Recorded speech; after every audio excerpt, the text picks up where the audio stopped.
Hi guys, Bob here, and this video is inspired by Christian L. I'm going to say, I'm hoping I've pronounced that correctly, who was asking me if I could do kind of a beginner's guide on drawing cute characters. So this is it, and we'll get straight into the process. I've been drawing seriously now for about 6 years, but I've loved drawing all my life, including when I was a kid. I did a lot of drawings of Garfield and cartoon characters, and I really just loved sketching, and it wasn't really until about 2016 I seriously got into drawing, learning all the little techniques and stuff like that. So let's go into step one, which is that we need some drawing materials. This can be a basic paper or pencil, or in my case I usually draw in the digital world. As I said, for beginners I decided to use Krita, which is a completely free piece of software and definitely very powerful in the digital world. So if you're doing digital art, you'll need some sort of digital drawing pad, Wacom, Huion, iPen, iPad. For me, I have a screen tablet, which is a Huion Canvas Pro 22. These techniques, though, work equally in the real world and in the digital world. So step two is references. And I've mentioned a few times, and in my last video, that I tend to go for 2 or 3 references if I'm trying to come up with a unique drawing, that is. So if you're just getting into this, I would suggest you just try to copy what other people have done already. It will help reduce the amount of things that you need to consider, and it makes things in the drawing world get a bit easier. And for drawing cute characters, it makes them a lot easier. You don't have to think about other drawings, how this arm will look, because you've already got a reference that you can go to see where the shape is going to be. References can come from anywhere, and really an object in your room, books, for example, comics, or how to draw books, online, Pinterest, Google Images, images of teddy bears and plushies that are on Amazon, which are a great source for cute animals, and you can physically turn them around, which is handy, and draw them from kind of different angles. It's a good way to get started as well.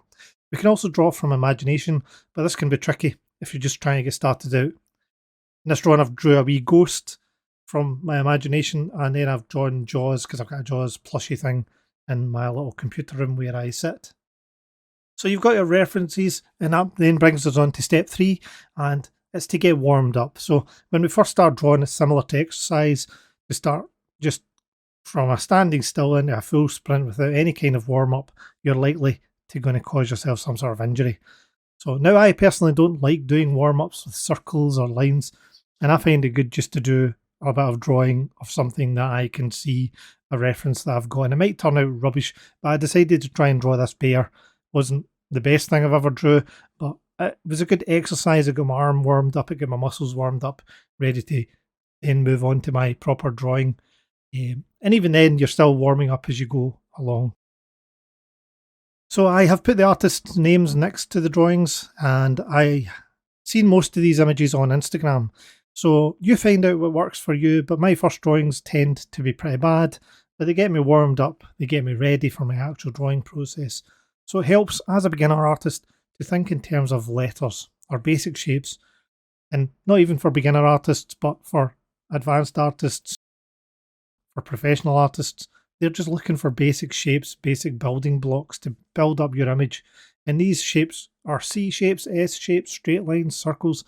When you get more advanced, you might start looking for kind of 3D shapes rather than the 2D shapes. But even then, 3D shapes are made up of 2D shapes. It's still the same thing, C shapes, S shapes. So it helps me because I'm just thinking of the letter C or the letter S, or straight line or a circle. So that's how I go about looking at my drawings, and especially if I'm trying to copy something from a reference. So if you're using a pencil and paper, your first sketch should be done lightly. That means you can remove it later on, erase it from the paper when you go on to finish off the drawing. In this case, I decided to try and draw this little owl, and as you may know, I have an owl or two that live with me. So we get a light sketch done in digital art. We can just lower the opacity of the layer we are working on. The basic sketch is key, and so we'll take some time to go through this part of the process by working through a few examples at a slower pace. So an example here by Myazidin, I've probably totally murdered that name, is shown, and I wanted to try and draw this wee fox. On the left is me using my drawing tablet and tracing over the top of the drawing. So this is a good exercise again, and it shows us where the basic C and S letters, the shapes are, where they are. It's a good exercise to do if you're a beginner artist. It's a good exercise to do if you're an advanced artist because it helps you to just, your mind gets trained in on how far something is away from something, etc. So in this case, you can see me covering the S shapes, the C shapes, some straight lines. So on the right, you can see me sketching, and I'm using little tiny kind of strokes to make up my sketch on the right. Now, quite a lot of artists I have watched on YouTube make a big deal of people using small strokes, saying things like, go for the big, nice, long stroke rather than a small, scratchy lines. Now, I'm not going to say that this is wrong, but if you're sketching and you do so using small strokes, do it this way. Don't be put off by other people telling you how things should be done to be a good artist, in inverted commas, or in quotes. In my opinion, that is a lot of rubbish. And for me, after watching these YouTube artists, I was saying things in my head like, Robert, you can't do it that way. You've got to do these big flowing strokes. You've got to draw from the shoulder.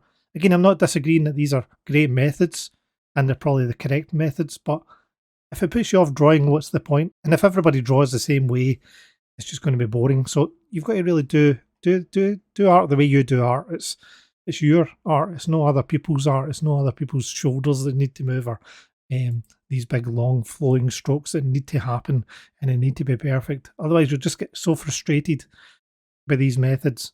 So for me, I use small strokes when I'm doing my first sketch, but you learn the sketching method that works for you, and don't be put off by others, or don't be put off by whatever you read in a book. So when sketching, I draw these basic shapes and compare one feature to the next and determine the spacing from one to the other, from the nose to the eye, from the eye to the eyebrow. It's not always accurate, but I personally am rarely trying to get an exact replica of my reference, unless I'm trying to draw somebody famous. So once our basic sketch is done, in digital art I lower the opacity of my layer and then make a new layer. Obviously, if you're doing this as a sketchbook, you may want to put your eraser over the top if it's too dark of a sketch. So we then move on to step 5, and that is to add kind of our bold lines or inked in lines. So using a nice dark pencil, I'm going to go back over my sketch. You could use an inking pen, for example. And this time I'm trying to go for those long, big strokes the best I can, because then that gives you a smooth line. And I get that's why we're trying to achieve those big, long, smooth lines to give us nice looking edges. So the edge of the face is furry, so I'm just adding in what could be feathers, etc, etc. We've kind of went over our basic sketch, and that's when we move on to step 6, which is once the main drawing is done, we then get to add in further details, the finishing touches to our drawing, maybe the background. So this stage in adding in the details, I'm looking at the shadows, I'm looking at the fur detail, and then moving on to the highlights. Where's the light source coming from? Is it going to reflect off the top of the head? Is there going to be some reflections? You really want the reflections in the eyes as well. Get those little cute reflections in the eyes. Again, my previous video to this one, if you want to see how I do that, just have a look at that one as well. And when you're drawing these references, you're kind of looking at it thinking, what is it that makes something cute? So for me, I think the eyes, the mouth size, these are all big factors in something looking cute. They're not angry eyes. They tend to be big, wide open eyes. Eyes of wonder, maybe the way you could put it. And so it's a great idea to just go through your cute images that you've got, whatever you've downloaded from Instagram, and look at each of the eyes, see how big they are, how small they are compared to the rest of the features. Sometimes people use big bodies and small eyes, small mouths. Get your favourite plushie. Have a look at that to see how the eyes, the mouth, the body, how their proportions are to each other. Some of my sketches I felt were decent and others were not so good, but the idea is just to love what you're doing, and you will learn something even from the rubbish drawings.